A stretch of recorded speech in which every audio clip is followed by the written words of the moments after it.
What's up guys? Welcome back sa ating panibagong unboxing series. For today's video, we will be unboxing another anime set of action figures. But this time, it's from the anime, The Seven Deadly Sins.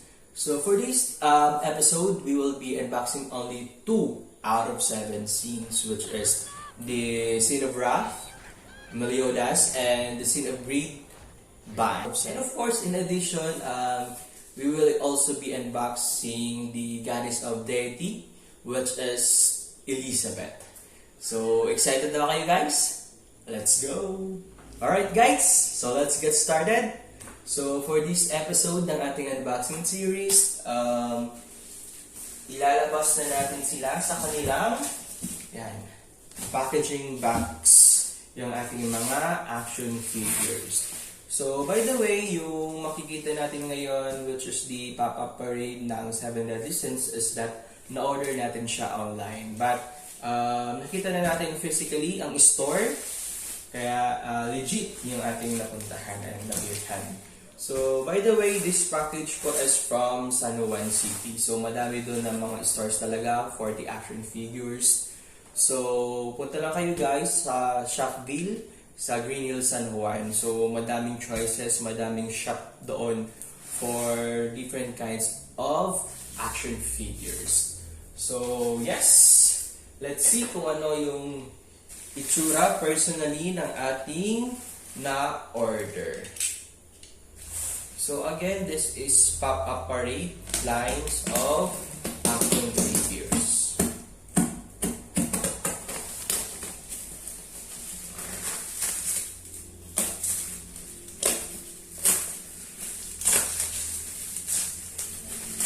So far, okay naman ito yung packaging. So, naka-bubble wrap. And, as you can see, ayan. May nakalagay din na warning sign sa ating warning sign talaga. So, dito sa ating package, which is ito, fragile, since yun nga yung pop-up parade natin is that, in transparent parang folder or plastic po siya nakalagay. So kaya there is really a possibility na just like the box, matukik siya. And kaya so far secure naman yung ating yung packaging, and hopefully pati yung items natin is secure pa din. So let's check.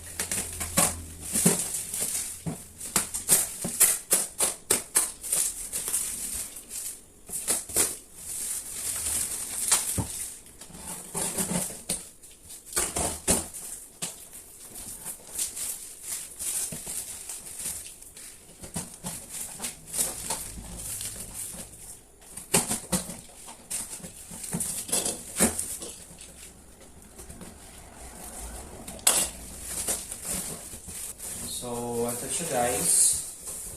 Ayan.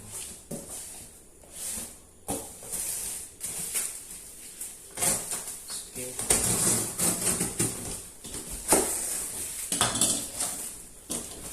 This is guys ang laman ng ating package. So, first action figures. See. Okay, this is Elizabeth. Ayan, so far so good kasi nakabubble wrap pa din yung figures natin. So next is maalog-alog. Okay, we have Ban and the Scene of Wrath, which is si Meliodas. Ayan. So sa packaging guys, 10 out of 10 tayo. So far, 10 agad ng binigay natin since yan, well secured with bubble wrap. So of course, tingnan pa din natin.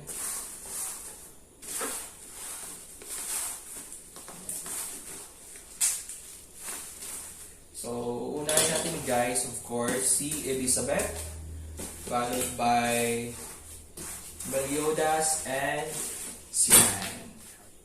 Alright, sige.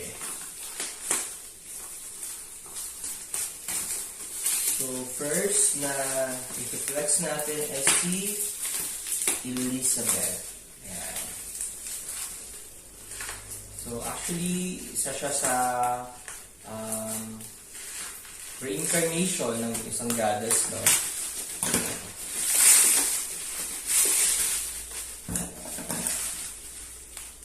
So, hindi siya officially member ng Seven Seas. And sa series, makikita natin siya as waitress, no? Doon sa katulong siya ni Hawk.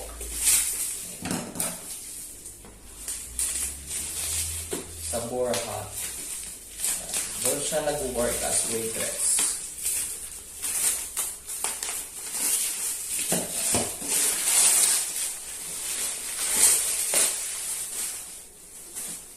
So, this is it, guys. Our first pop-up parade, which is Elizabeth. Yan. So, hindi natin siya ma-flex ng mabuti since nagre-reflect ang ating ring light. So, yun. Kinagandahan lang yung ating pop-up parade is that so, yung plastic mismo sa actual figures is that pwede natin siyang tanggalin and ito na mismo yung magsisilbing base niya. So, kahit wala tayong glass cup, pwede natin siya, no, very convenient siya na i-collect since kahit simple shelves lang, pwede na natin siyang ilagay. Since transparent naman yung kanyang box. So, kaya malayong ma-expose sa alikabok. Okay. So far so good. So, hindi na muna natin siya tatanggalin. Even the plastic. So, yes, we have Elizabeth. So, next is, tas na lang si Meliodas. Ayan, this one.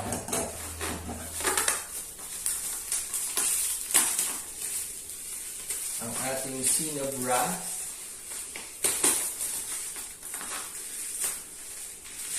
Ayan. Isa sa mga anak ng Demon Lord.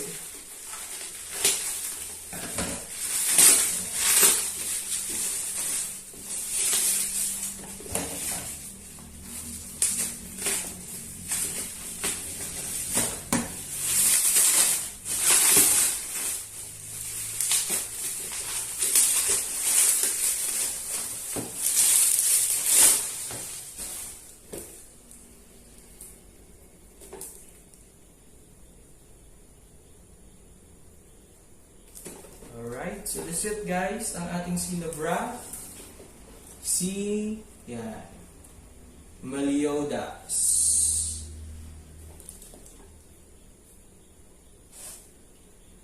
So, accordingly dito sa nakalagay, each figure typically stands around 17 to 18 cm in height. So, yun po yung height ng ating Good Smile Company na pop-up parade.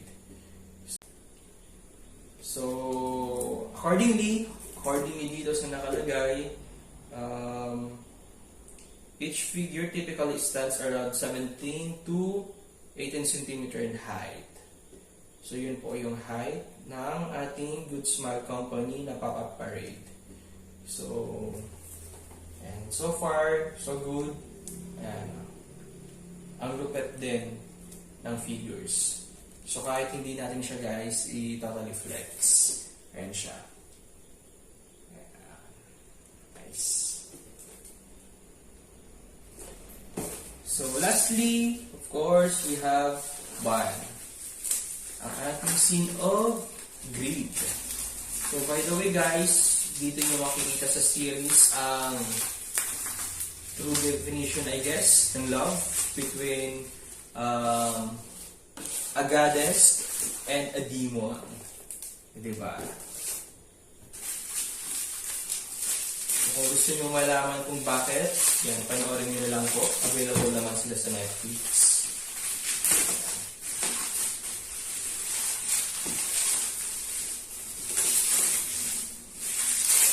Ayun.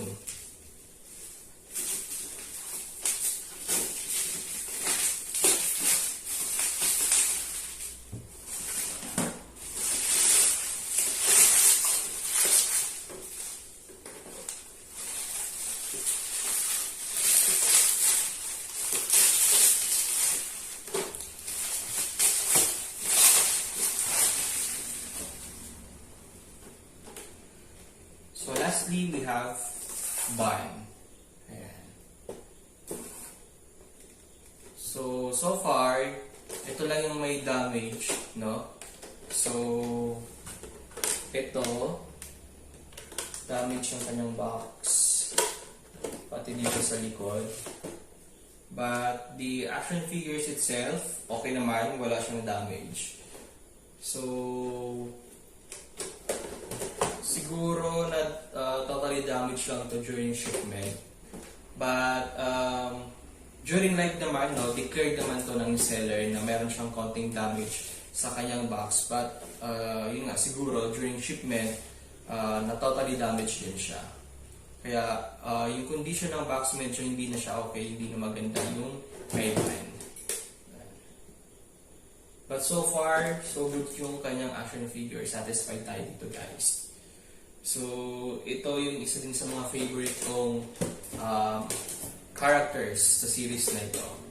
Ang ating immortal na si Vine, no?